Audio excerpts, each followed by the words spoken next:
Citing Beyond the Basics. Generative AI Tools, Part 1. For centuries, students and scholars have given appropriate credit to the information sources and ideas they use through a process called citation. A Hebrew manuscript from the 12th century constituted the first biblical citation index, which means that it was the first work to document how old sources were subsequently used by newer ones. As you might imagine, we've come a long way. As technology has advanced, so has the way we access and interact with information. These days, you're likelier to cite an electronic source, like an online journal article or a website, than many traditional print sources. You may even choose to retrieve the information you need from a generative AI, or Gen AI model.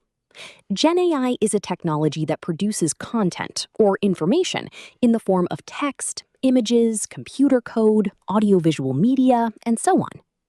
Although Gen AI establishes a new way to access and create knowledge, the importance of citing the source of your information remains the same. If you choose to use Gen AI, follow these 4 steps to make sure you're engaging with these tools responsibly, legally, and ethically. Remember, inappropriate use of Gen AI may be a violation of academic integrity. Step 1. Consult your course syllabus and confirm with your professor that AI use is acceptable for a given class or assignment. You should also make sure you understand the scope of use that is allowed. Additionally, review Toro's policy for appropriate use of artificial intelligence in coursework, which outlines the university's stance on AI. Step 2. We recommend using Gemini or Copilot, the only AI tools that are currently authorized for use by Toro. Step 3. Keep in mind that you are ultimately responsible for the coursework you submit, so think critically about how and why you're using Gen AI. You may find it helpful to ask yourself the following questions. Will the Gen AI tool augment my unique ideas and work, or will it replace them? How will using Gen AI affect what I learn from this assignment?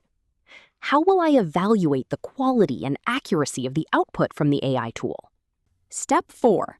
Know how to properly cite and acknowledge your use of Gen AI tools. You should cite any direct uses of ideas, words, or other content generated by the AI tool using an appropriate citation style. Failure to cite the direct use of AI-generated ideas, words, or content is considered plagiarism.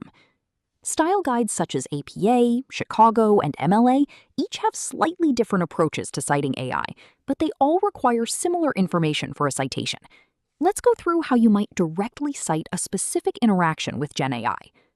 When you directly quote, paraphrase, or summarize AI-generated content, you need to collect the following information. The name of the company that owns the AI model, for example, Google. The name of the AI tool or the specific model, which is different from the company. This could be something like Gemini or Gemini 3 Flash. Here's a tip. If you're not sure what model you're using, you can ask the chatbot you're interacting with. The prompt you entered, or the title of the specific chat log. Let's say, describe the health benefits of yoga, or yoga's holistic health benefits explained. The date you interacted with the AI model to generate content. For this demo, we'll put April 14, 2026. And a direct link to the specific chat. Here's where things get a little tricky. Because you're using the Toro-specific versions of Gen AI tools, which operate in a closed ecosystem, you will not be able to generate a public shareable link to your chat. But don't worry, we will suggest workarounds that are specific to each citation style as we go through.